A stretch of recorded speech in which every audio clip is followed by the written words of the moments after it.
Yung mga kapagsiw, andito ako sa tatay ko sa taas, sa second floor ng bahay ko.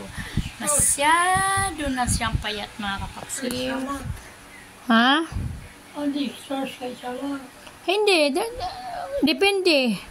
Ayan mga kapagsiw, ang tatay ko sobrang payat na. Ayaw kumain kasi parang wala daw siyang ganang kumain. Sabi ko dadalhin sa hospital, ayaw naman niya. Tapos na yung gamutan niya. Marami na siyang gamot na inom, puro antibiotic. Pero hindi pa rin siya masyadong makakain ng maayos. Tinawag niya ako, magpapahimuko daw siya mga kapaksiw. Kaya himukuan ko muna siya. Bita tayo, be. Himukuan muna kita. Pahimuko daw ang tatay ko, mga kapaksiw. Tatay ko, magpagupit, mga kapaksiw. Ayan, oh. Haba ng mga kuko niya. Pero hindi naman mahaba, tama lang. Gusto niya talagang ano. Ayan. Maliit lang na nail cutter gamit ko, mga kapaksiw. Pang bata lang. Hindi ko kita ngayon ay.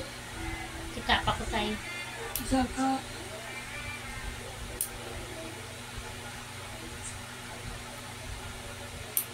Ay, naku mga kapaksiw, ano kayo dapat kong gawin? Diyos ko. Hirap naman ang ganito mga kapaksiw. Mayroon kang inintinding may sakit. Hirap. Hindi mo alam. Ngayon, di siya kumain. Ano lang, Fuji bar lang. Kaya mag-iisip patuloy ng hindi maganda. At nagsurawin lang ako. Kaya sige, Makapagsaw hirap, Diyos ko. Lord, tulong. Tatay ko, liit. Liit ng kanyang liit ng binti niya. Liit. Kasing liit ng braso ko, yung binti ng tatay ko. Ayan o, nakakapagsaw. Ayan o, ayan. Ayan o, liit lang. Paksiw o. Yan, tatay ko mga kapagsaw, payat, sobra, kawawa naman. Good evening mga kapagsaw, naglambing yung tatay ko, magkapaputol daw siya ng yung kuko ng paa, kuko sa paa, kuko sa paa, ayan. Sabi niya, baka daw hindi ko kaya, kasi baka hindi ko raw makita. Kita ko pa ulit. 54 lang ako eh. Running to 54 pa lang ako, kitang-kita pa yan, hanggang 65 pa. Yes, naglalambing na yung tatay ko mga kapatid. Naduhanap na agad to.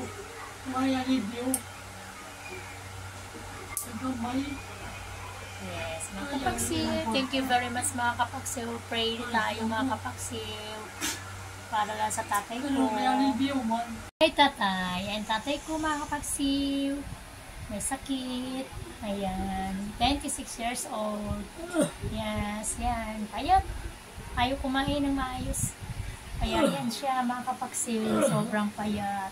Ay, tambala ka nun din eh. Grabe mga kapagsiw. Nakakalungkot. Grabe. Pray lang po.